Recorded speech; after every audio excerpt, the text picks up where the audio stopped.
Guys, আসসালামু আলাইকুম। সবাই কেমন আছো বন্ধুরা? আশা করি সবাই খুবই ভালো আছো। আমি আল্লাহর রহমতে অনেক ভালো আছি। চলে এসেছি তোমাদের মাঝে আরেকটা রেসিপি নিয়ে। তো আজকে রেসিপিটা দেখে বুঝতে পারছো কি রেসিপি হতে যাচ্ছে। তো আজকে বেগুনটা আমি কেটে রেখেছি। আজকে বেগুনের বিরন রান্না হবে বন্ধুরা। তো বেগুনটা কাটার সময় একটা বেগুন একটু শুকিয়ে গেছে, দেখে বোঝা যাচ্ছে। তো বাকিগুলো ঠিক ছিল। তো বেগুনটা কাটা হয়ে গেছে। বেগুনের বিরন রান্না করব আজকে পাঙ্গাস মাছ দিয়ে। তো পাঙ্গাস মাছ দিয়ে বেগুনের বিরন রান্না করলে কিন্তু অনেক মজা হয় বন্ধুরা। কীভাবে রান্না করে সেটা বেশি টেস্ট হয় সেটা তোমাদের সাথে শেয়ার করব। তো বন্ধুরা দেরি করবো না, চলো রান্নাটি শুরু করা যাক। তো বন্ধুরা ফার্স্টে কড়াই আমি তেল দিয়েছি। তেলের ভিতর আমি একটু বেশি পরিমাণ পেঁয়াজ আর বেশি পরিমাণ কাঁচামরিচ দিয়ে নিয়েছি, দিয়ে একটু ভেজে নিয়েছি। তারপর এখানে আমি দেখো পাঙ্গাস মাছটা ধুয়ে নিয়েছিলাম। তো পাঙ্গাস মাছটা আমি একটু ছোটো করে পিস করে নিয়েছি, যেহেতু বেগুনের বিরন রান্না করব। পাঙ্গাস মাছটা ছোটো করে কেটে নিলে এর ভিতরে মশলার স্বাদটা ঢুকে যায়। তো ফার্স্টে আমি পেঁয়াজ কাঁচামরিচটা একটু ভেজে নিয়ে হালকা একটু পরিমাণ পানি দিয়েছি। তারপর এখানে আদা রসুন বাটা, মশলা যা যা উপকরণ দেওয়া সবটা দিয়ে ভালো করে কষিয়ে নিয়েছি।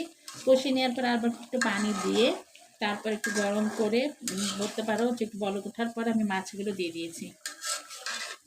তো মাছগুলো দেওয়া হয়ে গেলে আমি এই যে দেখো ভালো করে কষিয়ে নিচ্ছি মাছগুলো। তো আরেকটু কষিয়ে নেবো বন্ধুরা, কারণ মাছগুলোর ভিতরে পরিমাণ মতো মশলাটা ঢুকলে এর টেস্টটা বেড়ে যাবে। তো সেই কারণে আমি একটু কষিয়ে নিব, কষিয়ে মাছগুলো আমি উঠিয়ে নিব। তো বন্ধুরা মাছগুলো কষানো হয়ে গেছে, মাছগুলো আমি উঠিয়ে নিয়েছি। তো এখানে একটা ডিম দিয়ে দিয়েছি বন্ধুরা, ডিমটাও একটু কষিয়ে নিলাম যাতে কালারটা সুন্দর আসে।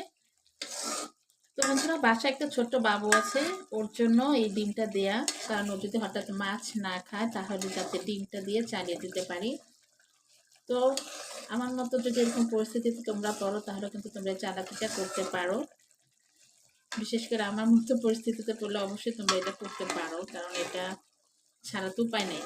কারণ তার জন্য আলাদাভাবে ঘুণা করতে গেলেও একই অবস্থা হবে। তো সেই ক্ষেত্রে আমি এই চালাকিটা করেছি। তো বন্ধুরা এখন আমি এখানে বিরনটা দিয়ে দিব। বিরন বলতে বেগুন দিয়ে যেটা আমি রান্না করছি বিরন, সেটাই। এখন একটু নেড়ে চেড়ে মশলাটার সাথে মিক্স করে নিব বেগুনটা। এই রেসিপিটা কিন্তু খুব মজা হয় বন্ধুরা।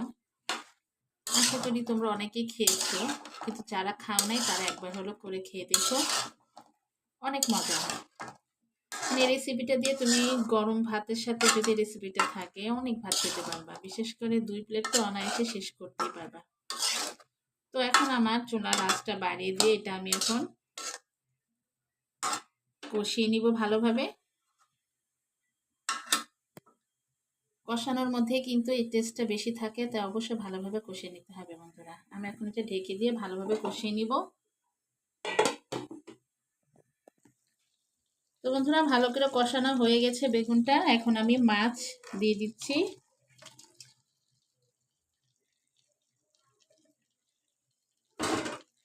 দিয়ে জাস্ট একটু বেগুনের ফালাগুলো উপরে উঠিয়ে দিব, কেননা বেগুনের যে একটা ফ্লেভার সেটা মাছের মধ্যে যেন চলে যায়, সে কারণে। যদিও মাছটা আগে ভালোভাবে কষিয়ে নিয়েছি, তারপর এখন বেগুনের যে একটা ফ্লেভার সেটা যদি মাছের মধ্যে যায় তাহলে এটা টেস্ট আর দ্বিগুণ বেড়ে যাবে। তো চুলার আঁচটা মিডিয়াম রেখে এখন জাল দেব বন্ধুরা। শেষ পর্যন্ত দেখো, আশা করি তোমাদের খুবই ভালো লাগবে।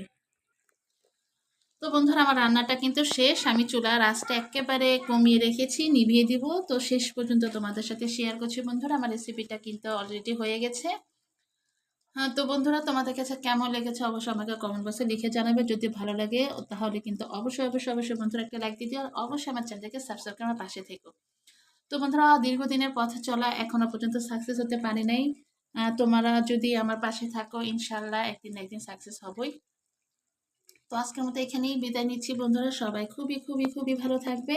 সবার শুভকামনা নিয়ে বিদায় নিচ্ছি। আল্লাহ হাফেজ।